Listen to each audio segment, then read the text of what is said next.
Good evening to everyone, and thank you so much. It is such a pleasure for me this evening to have an opportunity to introduce Dr. Margaret Hamburg. She's somebody that I've not known for a long time personally, but I've admired her for many years and have watched her career and have been as proud of her as I'm sure that you all have been. I'd like to anchor this introduction in actually the theme of the evening with one pillar of understanding. It's something that I'm not sure most people recognize, and that is Dr. Hamburg leads one of the most important organizations.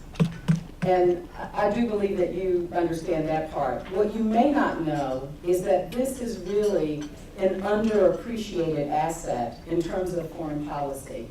And I'll talk to you a little bit more about that as I describe Dr. Hamburg's work. Peggy's road to leadership of the FDA starts with an understanding of her call to public service. It's a call to public service that she's actually inherited as a family tradition.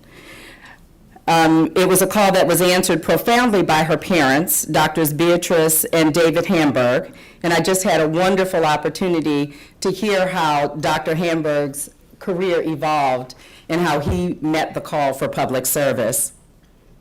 I'm sure that both of them inspired her in the same way that they inspired all of us through their hard work in supporting the community, in pursuing academic pursuits, and in their public service.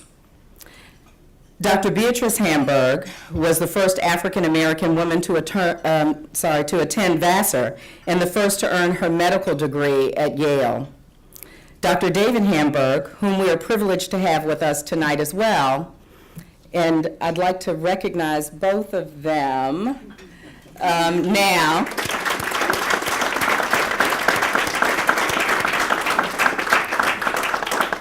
I had such an exciting time with Dr. David Hamburg sitting next to me listening to all the stories. It was a little challenging for me to stop that and to get up, but I couldn't miss the opportunity to share the wonderful background about Dr. Peggy Hamburg. I have to say that it was clear from my conversation how proud they must be of her. And the more that I've gotten to know and recognize her work, I can certainly share that with them. I'm sure that all of you have followed her career, so I'm not going to go into all of the details of her many, many accomplishments, but I would like to put some of her achievements into context.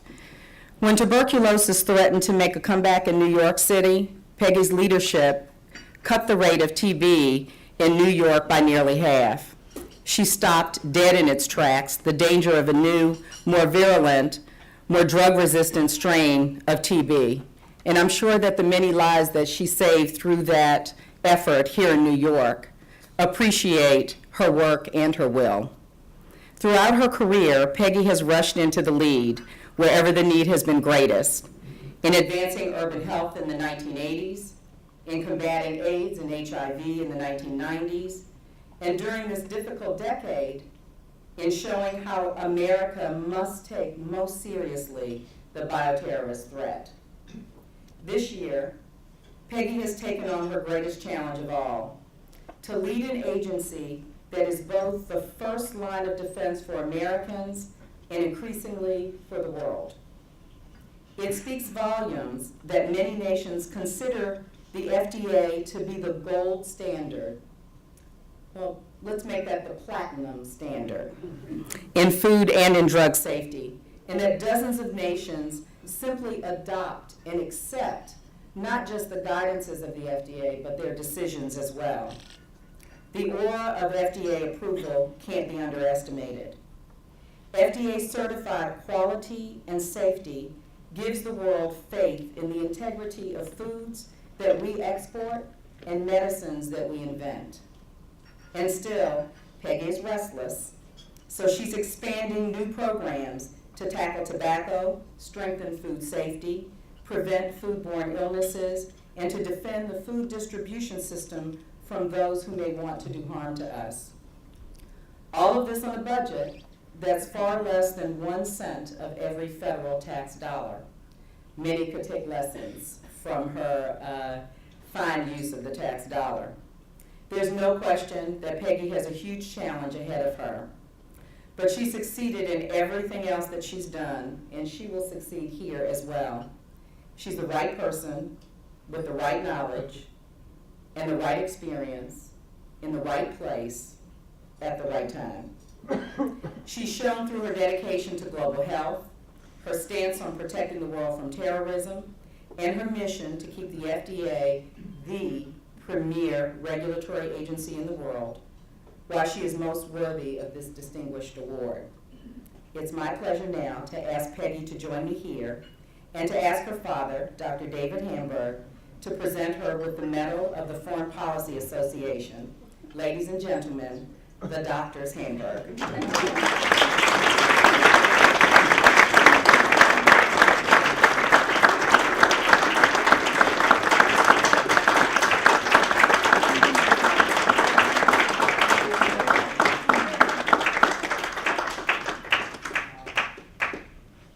You're in for a shock. The great president of this organization, Noah Latif, asked me to say a few things in the process of presenting the medal. Couldn't just present the medal by itself. Thank you, Dr. Westphal, for your very fine remarks. There is a familiar joke about lavish introductions. The speaker responds by something like, well, my mother and father would believe that. Now, this is a case where clearly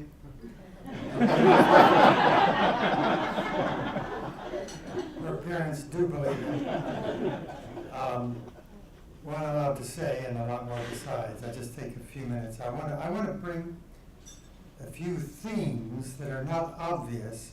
They augment what Dr. Lewis Hall said, but are important to understanding her remarkable career and the potential she brings to the FDA. One theme of her career was basic research, first on child development with Professor Jerome Kagan at Harvard as an undergraduate. Next, in the year between graduating from the college and going on to Harvard Medical School, she worked on neuroscience basic research with Dr. William Bunny, then at the National Institutes of Health in Bethesda. Later with Professor Paul Greengard at Rockefeller University, doing her residency in internal medicine at New York Hospital here. And then with Dr. Anthony Fauci, back at the National Institutes of Health again.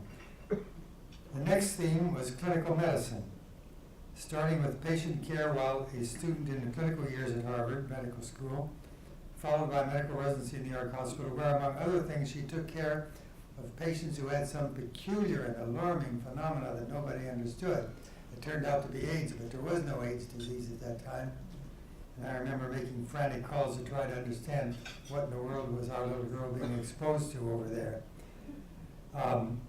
The third theme is public health, which has grown dramatically over the years, starting with a stint in the Department of Health and Human Services in Washington, involving both the disease prevention unit of the Public Health Service and then the National Institutes of Health with respect to infectious diseases.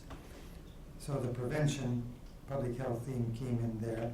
This was followed by her 6 years as Commissioner of Health in New York City, first with Mayor Dinkins and then with Mayor Giuliani.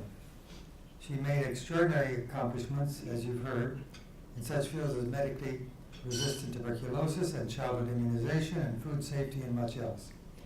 She then came back to Washington for a presidential appointment in '93 as Assistant Secretary for Planning and Evaluation, covering a very broad range of health policy questions of utmost importance to the American people. And then with the end of the Clinton administration, she was invited by former Senator Sam Nunn to join him in a foundation, a new foundation concerned with reducing the threat of weapons of mass destruction, nuclear, biological, chemical. She had been a pioneer in biopreparedness, starting with her work in New York as New York Health Commissioner, working among others with the great biologist, the late Joshua Lederberg.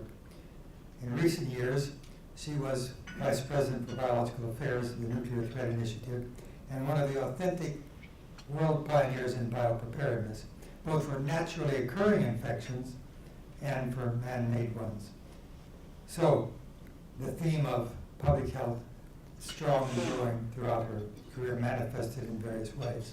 The final theme running through her career is that of international cooperation for health, which makes it singularly appropriate for us to be meeting here tonight. It began with her doing research on chimpanzees in the natural habitat in Africa at the age of 15.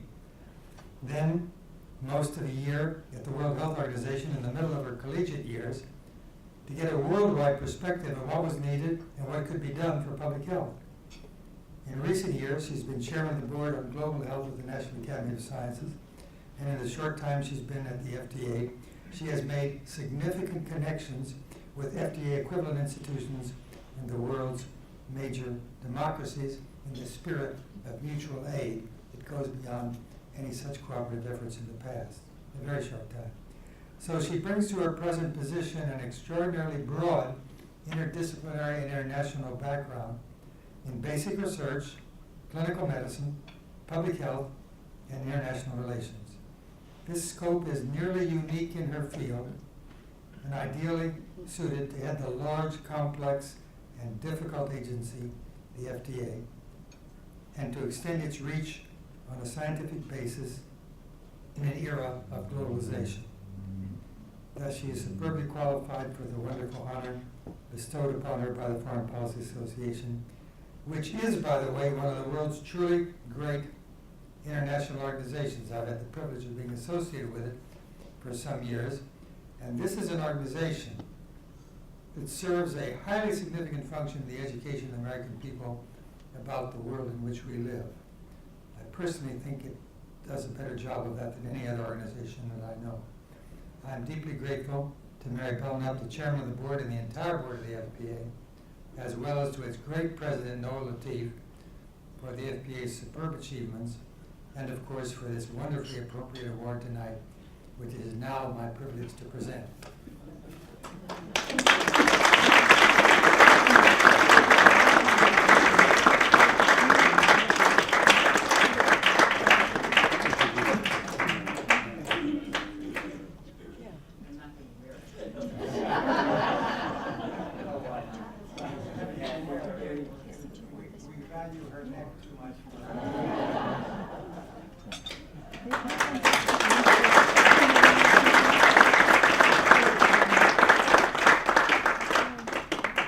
Well, thank you very much, I must say. Two extraordinary introductions, more than any one person could possibly wish for, but the kind words are, of course, very welcome indeed. And I am sorry that my remarks will probably be shorter than both of my combined introductions, but maybe you'll be grateful for that, in fact. But this really is a wonderful honor, and such a pleasure to be here with all of you. I have deep respect for the Foreign Policy Association, which does so much to foster a greater understanding of global issues. And it is very humbling to receive this award, especially in light of the distinguished list of former recipients. And I note that there has been a former Dr. Hamburg to receive this award before me. And it is fitting and very, very special for me that my father, who received this honor in 2004, was able to be here today and present the award, and that my mother, Betty Hamburg, the other Dr. Hamburg in my life, is also here to share this wonderful occasion. Needless to say, my parents have had a profound influence on me and the person that I am as role models, and also by providing extraordinary opportunities for me to see, understand, and experience the world. I must say that I was surprised when I learned that I was to receive this award, though I've been involved in global health for many years, mainly, as you've heard, concerning the intersection of health and security, the prevention and control of transnational disease threats, such as pandemics or biological terrorism, as well as how to strengthen health systems and global networks for disease surveillance and monitoring. I do not really feel that I've made a major mark on the foreign policy scene, but I thought that perhaps, like some other recent important awards that have been given, this one was aspirational in its intent.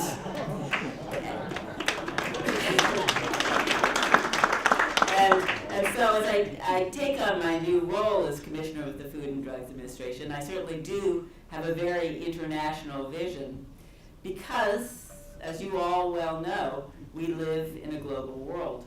Today, products regulated by the FDA or component parts of those products come from every corner of the world.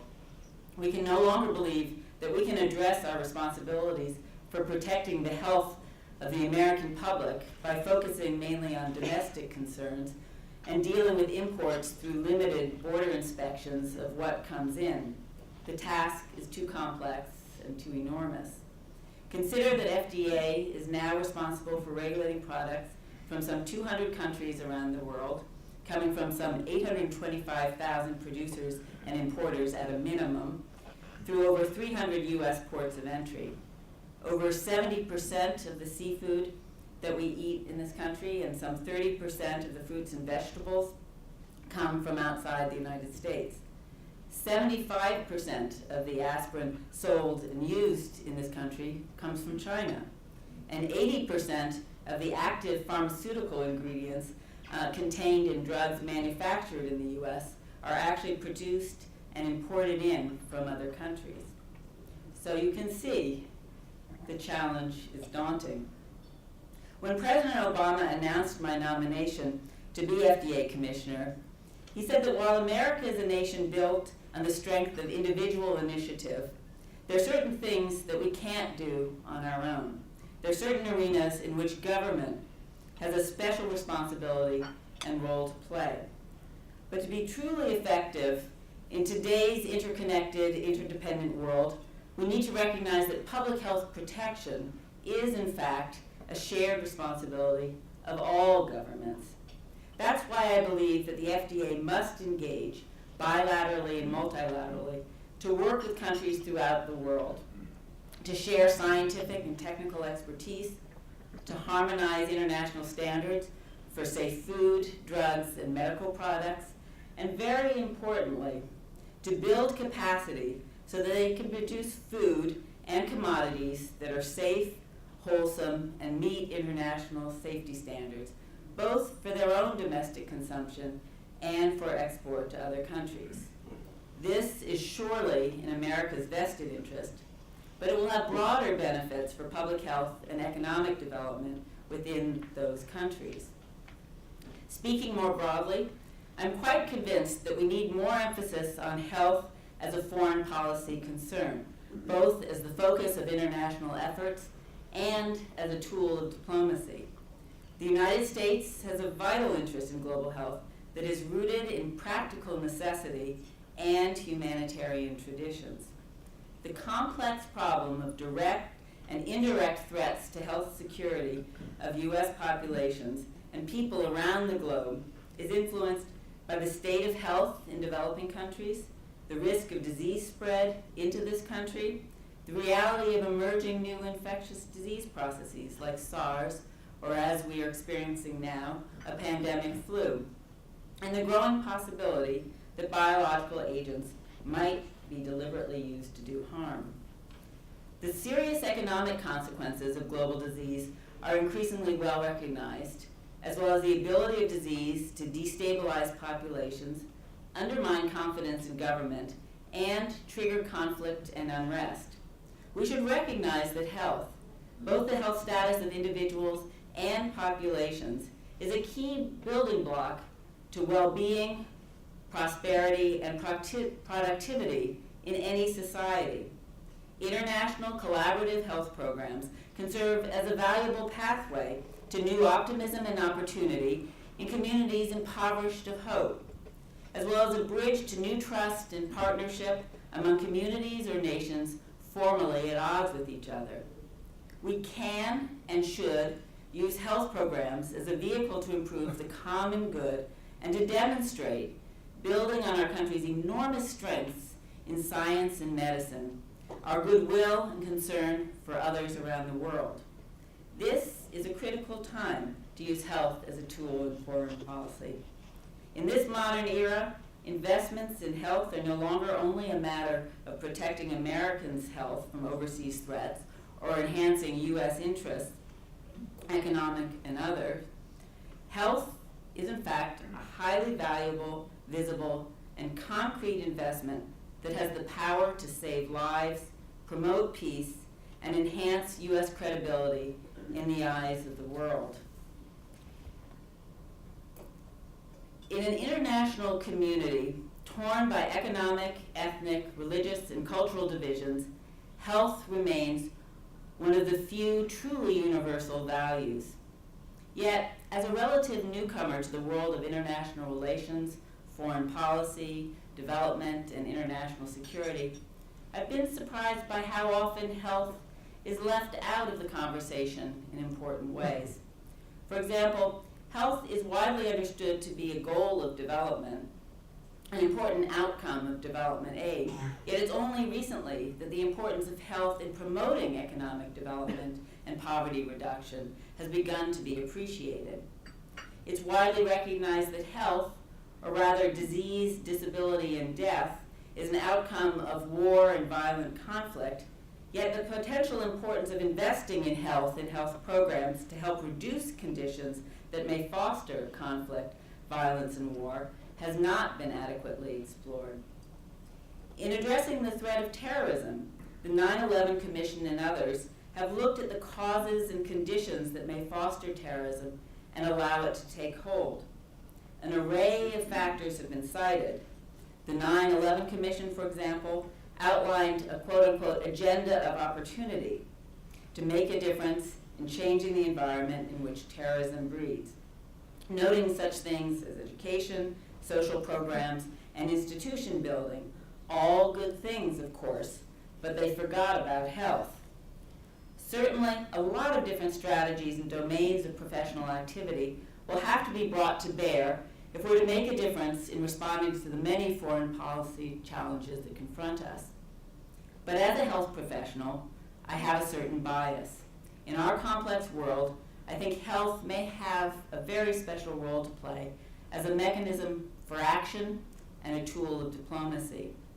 Moreover, I'm increasingly convinced that the only way that we as a nation can deal with many of our most pressing health concerns is to do so in a global manner.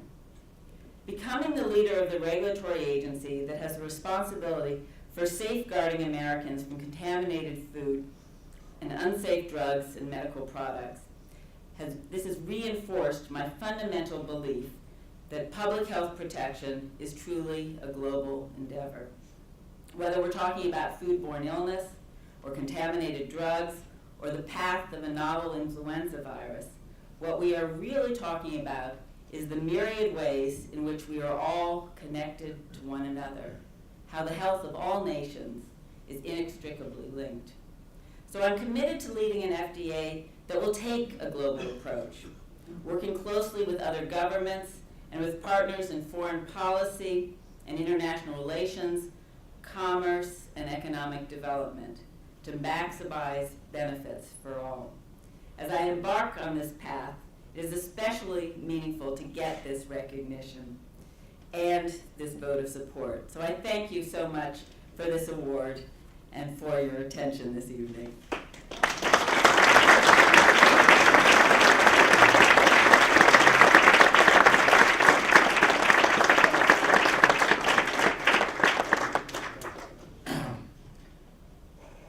Congratulate Dr. Peggy Hamburg for receiving the Foreign Policy Association Medal, and I do want to corroborate what she just said. Our surveys at the Foreign Policy Association have shown over and over again that promoting health is an area where the American public, by a huge number, a strong majority, favor this as a priority for U.S. foreign policy.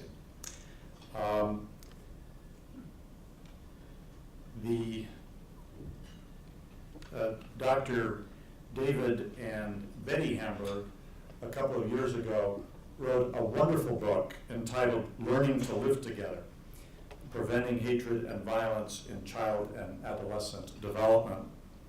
And they began the book with a poem that was written by their 8-year-old granddaughter, Rachel. And The poem is entitled Peace, and it demonstrates that the next generation of Hamburgs will be equally talented. And I asked Dr. Peggy Hamburg if I could share it with you, and she said, by all means. It reads, "Everyone works for peace, but never gets it. Because to acquire the gift of peace, you must find that peace within yourself and spread it to a friend who will spread it to a friend until there is a web of peace that covers the world. Then in every corner where there had been anger and hate, there will be love and peace."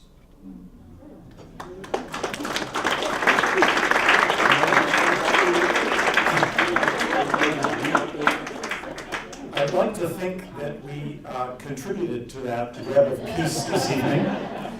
And I would like to thank you all for coming.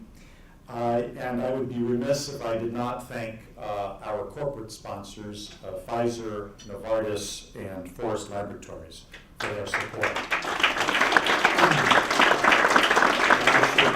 I should add that Dr. Frida Lewis Hall, Chief Medical Officer of Pfizer, took a red eye to be with us this evening.